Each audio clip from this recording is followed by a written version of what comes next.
लाडू खाल्ल्यावर माझे सुद्धा असेच रिॲक्शन होते. मकर संक्रांती स्पेशल आज आम्ही बनवणार तिळाचे लाडू. मकर संक्रांत स्पेशल आई इथे तिळाचे लाडू बनवणार आहेत. त्यासाठी तीळ चांगले भाजून घेतलेले आहेत, शेंगदाणे बारीक कुटून घेतलेले आहेत, खोबरं किसून घेतलेलं आहे आणि इथे घेतलेली आहे वेलची पावडर. तिळाचे लाडू बनवण्यासाठी चिक्कीचं गुळ वापरलं जातं, कारण की चिक्कीच्या गुळाचा पाक तयार केला जातो आणि त्यामध्ये तीळ आणि सगळे जिन्नस सोडले जातात. त्यामुळे तिळाचे लाडू बनवण्यासाठी चिक्कीचा गुळ खूप इम्पॉर्टंट आहे. चिक्कीचा गुळ वितळवण्यासाठी इथे कढाईमध्ये आईने घी टाकून घेतलेलं आहे. घी टाकल्यावरती वरून येणार आहे चिक्कीचं गुळ. चिक्कीचं गुळ चांगलं गरम झाल्यावरती असा पाक तयार होतो. पाक झालाय की नाही हे बघण्यासाठी आपण पाणीभर वाटीमध्ये एक पाकाचा थेंब टाकतो आणि तो थेंब तरंगला तर समजायचं पाक तयार झाला. पाक तयार झाल्यावर पाकामध्ये जाणार आहे शेंगदाणे, खोबरं आणि वेलचीची पूड. हे सगळं जिन्नस चांगले एकजीव करून घ्यायच्या आधी यामध्ये तीळ सुद्धा ऍड केले जाणार आहेत. बघितलं तुम्ही, तिळाचे लाडू थंडीत खाणं खूप चांगलं असतं. त्यामुळे आपण संक्रांतीला जे तिळाचे लाडू बनवतो त्याचे खूप चांगले फायदे आपल्या शरीराला होतात. कढईतल्या चिक्कीच्या पाकात आईनी भाजलेले तीळ,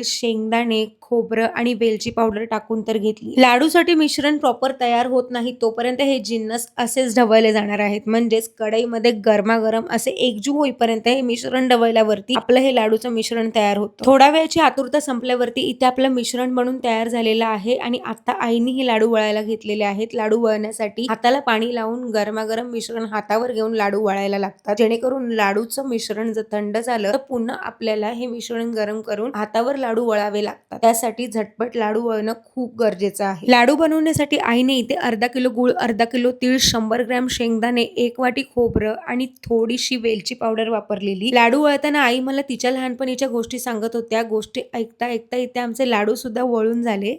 इथे आपले लाडू बनवून तयार झालेले आहेत. तिळगुळ घ्या आणि गोड गोड बोला. सर्वांना भोगी आणि मकर संक्रांतीच्या हार्दिक शुभेच्छा. तर इथे आमच्या आईने मस्त असे लाडू बनवलेले आहेत तिळाचे. आपण टेस्ट करून बघूया की हे तिळाचे लाडू झाले आहेत कसे ते. मला तर खूप आवडले आहेत. बघितलं तुम्ही, 80 म्हटले आहेत आई, पण जास्त झाले असतील लाडू. वा आई, मस्तच काय लाडू झाले आहेत, जबरदस्त. तुम्ही पण मकर संक्रांतीला असेच तिळाचे लाडू बनवतात का? सगळ्यांना माझ्याकडून आणि माझ्या परिवाराकडून संक्रांतीच्या हार्दिक शुभेच्छा आणि तिळगुळ घ्या, गोड गोड बोला.